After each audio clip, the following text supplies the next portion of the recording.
तो चलिए आज की इस खास चर्चा की शुरुआत एक ऐसी स्थिति से करते हैं जो शायद कई लोग पहचान पाएंगे। एक नौजवान राजकुमार जिसे लगता है कि वो बड़े बड़े कामों के लिए बना है, उसे एक ऐसा काम सौंप दिया जाता है जो उसे एकदम मामूली लगता है, शहर का एडमिनिस्ट्रेशन संभालना।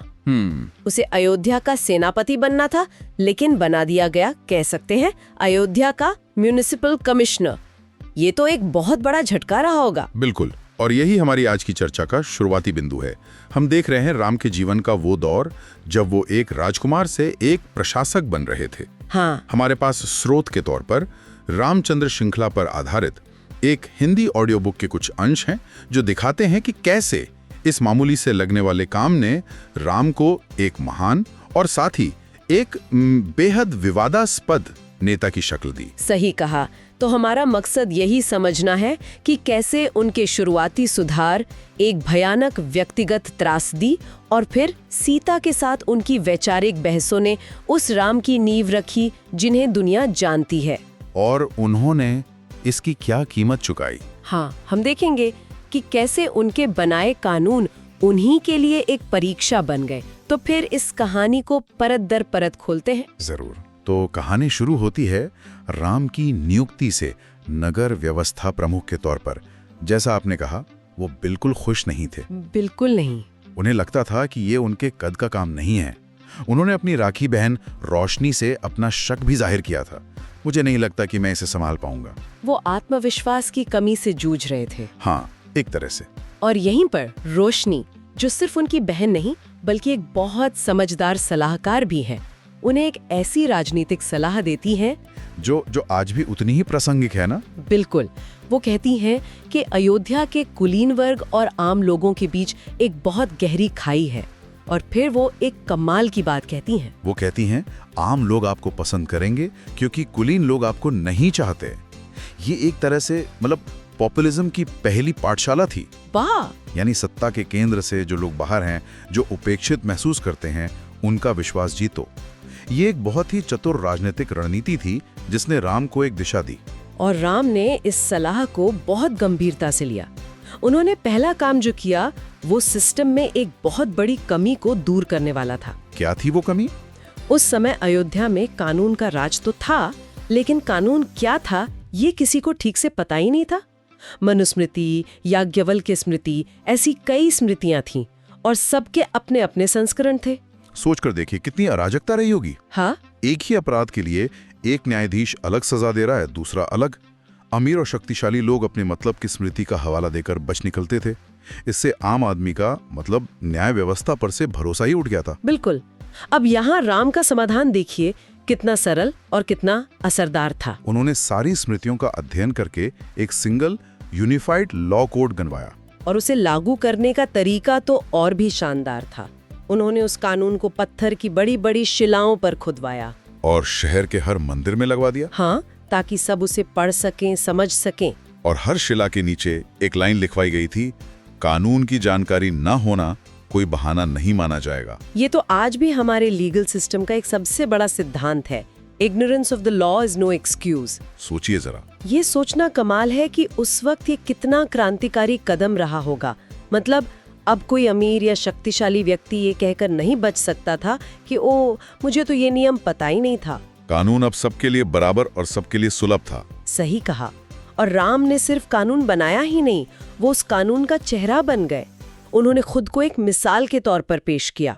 वो घटना बहुत मशहूर है जब राम सूर्यास्त के बाद महल पहुंचे और नियम के मुताबिक दरवाजे बंद हो चुके थे। हाँ, दरबार ने उन्हें पहचान लिया और दरवाजा खोलने लगा। लेकिन राम ने उसे बुरी तरह डांटा।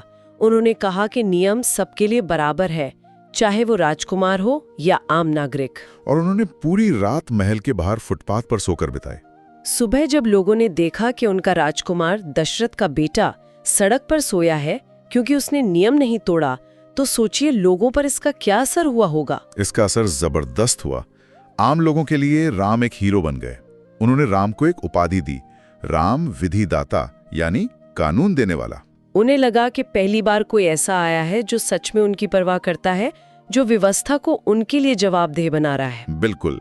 लेकिन सिक्के का दूसरा पहलू भी था।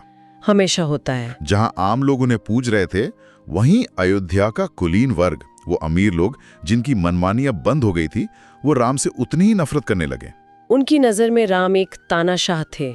हाँ, एक तानाशाह जो परंपराओं को खत्म कर रहा था और उनकी सत्ता को चुनौती दे रहा था। तो एक ही वक्त में राम हीरो भी थे और विलन भी। और उनके बनाए इसी कानून के राज की सबसे बड़ी, सबसे भयानक परीक्षा अभी बाकी थी। वो परीक्षा एक ऐसी व्यक्तिगत त्रासदी के रूप में सामने आई जिसने राम को अंदर तक झकझोर कर रख दिया। आप रोशनी की बात कर रही हैं? हाँ, कहानी यहाँ एक बहुत ही दर्दनाक मोड़ लेती है। हाँ, राम की वही राखी बहन रोशनी जिसने उन्हें रास्ता दिखाया था। उनकी धेनुका नाम के एक लड़के और उसके 7 साथियों द्वारा बेरहमी से बलात्कार और हत्या कर दी जाती है। स्रोत में जो विवरण है वो बहुत ही खौफनाक है। ये सिर्फ एक हत्या नहीं थी, ये क्रूरता की इंतहा थी। इस घटना ने पूरे अयोध्या में गुस्से की आग लगा दी। लोगों को यकीन था कि अपराधियों को मौत की सजा मिलेगी। लेकिन यहीं पर राम का बनाया कानून आड़े आ गया। हाँ, एक कानूनी पेचीदगी सामने आई जिसने सब कुछ बदल दिया। वो पेचीदगी ये थी कि मुख्य अपराधी धेनुका अपराध के समय नाबालिग था और राम के बनाए कानून के मुताबिक एक नाबालिग को मौत की सजा नहीं दी जा सकती थी। ये वो पल था जहां राम विधिदाता का टकराव रोशनी के राखी भाई से हुआ। एक तरफ वो कानून था जिसे उन्होंने खुद बनाया था, जो निष्पक्ष था, जो किसी के लिए नहीं झुकता था, और दूसरी तरफ उनकी बहन की लाश थी जो न्याय मांग रही थी। स्रोत की एक पंक्ति इस दुविधा को बहुत सटीक ढंग से पकड़ती है। कौन सी? राम विधिदाता ने वही किया जो वो कर सकते थे, लेकिन राम, रोशनी का राखी भाई, पछतावे में डूबा जा रहा था। वो अपराध बोध उन्हें अंदर ही अंदर खा रहा था। वो खुद को जिम्मेदार मान रहे थे। उन्होंने खुद को सजा देने के लिए एक गरम लोहे की कील से अपना हाथ जला लिया और बस एक ही बात बुदबुदाते रहे, मुझे माफ कर दो रोशनी। ये उनके अंदर के तूफान को दिखाता है। वो एक ऐसे सिस्टम के मुखिया थे जो उनकी अपनी बहन को न्याय नहीं दिला पा रहा था। और इस घटना ने सिर्फ राम को ही नहीं तोड़ा, इसने पूरे परिवार को तोड़ दिया। भरत का गुस्सा। भरत गुस्से से उबल रहे थे। उन्होंने राम से चिल्लाकर कहा, भाड़ में जाए ऐसा कानून। अगर तुम्हारा कानून मेरी बहन के हत्यारे को नहीं मार सकता तो वो कानून ही गलत है। बात कानून की नहीं है, बात न्याय की है। तो एक तरफ है भरत का गुस्सा जो कहता है कि अगर नियम से इंसाफ ही ना मिले तो वो नियम किस काम का। और दूसरी तरफ थे गुरु वशिष्ठ जो कानून के पक्ष में खड़े थे।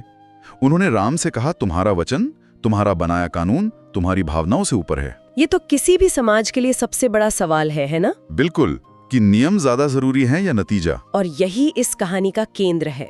राम ने एक ऐसा सिस्टम बनाया जो किसी व्यक्ति के लिए नहीं झुकता, लेकिन जब वही सिस्टम उनकी अपनी बहन को न्याय नहीं दे पाता तो उसूलों की असली परीक्षा होती है। बाकी 7 अपराधियों को सजा तो मिली, लेकिन वो सजा भी न्याय से ज्यादा बदले की भावना से दी गई लगती है। हाँ, उन 7 को सार्वजनिक रूप से फांसी दी गई। गुस्साई भीड़ ने उन पर सड़े हुए फल फेंके और जल्लाद ने सजा को और भयानक बनाने के लिए उनके पैरों में कीलें ठोक दी और उन्हें धीरे धीरे तड़प तड़प कर मरने के लिए छोड़ दिया। ये सुनना भी मुश्किल है थोड़े ठहराव के बाद। और ये हमें उस समाज के गुस्से के बारे में बहुत कुछ बताता है। ये न्याय नहीं था, ये जनता का प्रतिशोध था जिसे न्यायपालिका ने हरी झंडी दे दी थी। लेकिन एक अपराधी अब भी जिंदा था, धेनुका। और यहाँ पर भरत ने वो किया जो राम का कानून नहीं कर सका। उन्होंने मामले को अपने हाथ में ले लिया। हाँ, अपनी माँ कैकेयी और उनकी दासी मंथरा के उकसाने पर भरत ने एक गुप्त योजना बनाई। मंथरा का तल्ख था, कभी कभी न्याय पाने के लिए कानून तोड़ना ही पड़ता है। बिल्कुल। भरत चुपके से धेनुका को जेल से निकालते हैं, उसे उसी जगह ले जाते हैं जहां रोशनी की हत्या हुई थी और उसे तड़पा तड़पा कर मार डालते हैं। ये एक गैर न्यायिक हत्या थी, एक एक्स्ट्रा जुडिशियल किलिंग जो राम की पूरी कानून व्यवस्था के लिए एक सीधी चुनौती थी। तो एक भाई ने कानून का पालन किया और बेबस रह गया, और दूसरे भाई ने कानून तोड़कर न्याय किया। इन घटनाओं का असर बहुत दूर तक जाना ही था। बिल्कुल। इन सब के बीच एक और घटना हुई थी। मिथिला में स्वयंवर के दौरान राम ने एक दैवीय अस्त्र पिनाक का इस्तेमाल किया था। हाँ। प्रभु रुद्र का नियम था कि इस अस्त्र का इस्तेमाल करने वाले को सजा भुगतनी होगी। अब रोशनी की घटना के बाद अपराध बोध से भरे राम ने उस सजा को स्वीकार करने का फैसला कर लिया। और वो सजा थी 14 साल का वनवास। हाँ, उन्होंने कहा, मैंने प्रभु रुद्र का नियम तोड़ा है और यह उसकी तयशुदा सजा है। वो इसे एक प्रायश्चित के तौर पर देख रहे थे। लेकिन इस आध्यात्मिक फैसले के बहुत बड़े राजनीतिक नतीजे हुए। राजा दशरथ गुस्से में थे। उन्हें पता था कि 14 साल बहुत लंबा समय होता है। उन्होंने राम से कहा, अगर तुम 14 साल के लिए सप्त सिंधु से बाहर रहोगे तो तुम्हारी वापसी तक भरत अपनी जड़ें इतनी मजबूती से जमा चुका होगा कि तुम्हें कोई पहचानेगा भी नहीं। और यहीं पर कैकेयी ने अपना दांव खेला। उन्होंने इसे एक मौके की तरह देखा। उन्होंने दशरथ से अपने वो 2 वरदान मांगे जो उन्होंने सालों पहले देने का वादा किया था। पहले वरदान से उन्होंने भरत के लिए राजगद्दी मांगी और दूसरे से राम के लिए 14 साल का वनवास। उन्होंने राम के आध्यात्मिक फैसले को एक शाही हुक्म में बदल दिया। इस पूरे राजनीतिक उथल-पुथल के बीच कहानी में सीता की एक बहुत ही शक्तिशाली एंट्री होती है। जैसे ही उन्हें वनवास के बारे में पता चलता है, वो एक पल के लिए भी नहीं हिचकिचाती। नहीं, वो तुरंत राम के साथ जाने का फैसला करती हैं। और वो जो कहती हैं वो उनके किरदार को पूरी तरह से परिभाषित कर देता है। वो कहती हैं, आप मेरी किस्मत के भागीदार हैं और मैं आपकी। शादी का यही मतलब होता है। वो इसे एक पत्नी का कर्तव्य या कोई त्याग नहीं बताती, वो इसे एक साझेदारी, एक पार्टनरशिप के तौर पे देखती हैं। ये दिखाता है कि वो किसी भी मायने में राम से कम नहीं थी। और यहीं से कहानी का रुख प्रशासन और अपराध से हटकर गहरे दार्शनिक बहसों की ओर मुड़ जाता है। हाँ, वनवास के दौरान जंगल में चलते हुए राम और सीता सिर्फ समय नहीं काट रहे थे, वो भविष्य के एक आदर्श राज्य की नींव पर चर्चा कर रहे थे। ये हिस्सा मुझे स्रोतों में सबसे ज्यादा दिलचस्प लगा। ये कोई आम पति पत्नी की बातें नहीं थी, वो सामाजिक इंजीनियरिंग के बड़े बड़े सिद्धांतों पर बहस कर रहे थे। और सीता एक ऐसा क्रांतिकारी विचार सामने रखती हैं जो आज भी किसी को हैरान कर सकता है। वो जन्म पर आधारित जाति व्यवस्था पर सवाल उठाती हैं, जो समाज में इतनी गहरी जड़ें जमा चुकी थी। उनका समाधान बहुत ही रैडिकल था। उन्होंने क्या सुझाव दिया? उन्होंने सुझाव दिया कि एक आदर्श राज्य में जन्म के समय ही सभी बच्चों को उनके माता पिता से ले लेना चाहिए और राज्य द्वारा उनका पालन पोषण किया जाना चाहिए, ताकि किसी बच्चे को ये पता ही न चले कि उसके माँ बाप कौन थे, किस जाति के थे। बिल्कुल। और फिर 15 साल की उम्र में सभी बच्चों की एक परीक्षा ली जाएगी। उस परीक्षा में उनके प्रदर्शन यानी उनके कर्म के आधार पर उन्हें उनकी जाति दी जाएगी। ये पूरी तरह से मेरिट बेस्ड सिस्टम था, कर्म के आधार पर, जन्म के नहीं। राम उनके तर्क की सराहना करते हैं। वो मानते हैं कि ये व्यवस्था पूरी तरह से न्यायपूर्ण और तर्कसंगत है। लेकिन फिर वो एक बहुत ही बुनियादी और मानवीय सवाल उठाते हैं। क्या ये प्राकृतिक है? हाँ, क्या ये इंसानी फितरत के खिलाफ नहीं है? उन्होंने कहा, मैं कल्पना नहीं कर सकता कि कोई भी माँ बाप खुशी खुशी अपने बच्चे को हमेशा के लिए साम्राज्य के हवाले कर देंगे। ये तर्क और भावना के बीच का एक क्लासिक संघर्ष है ना? क्या एक पूरी तरह से न्यायपूर्ण समाज बनाने के लिए हमें अपनी सबसे बुनियादी भावनाओं को त्यागना होगा?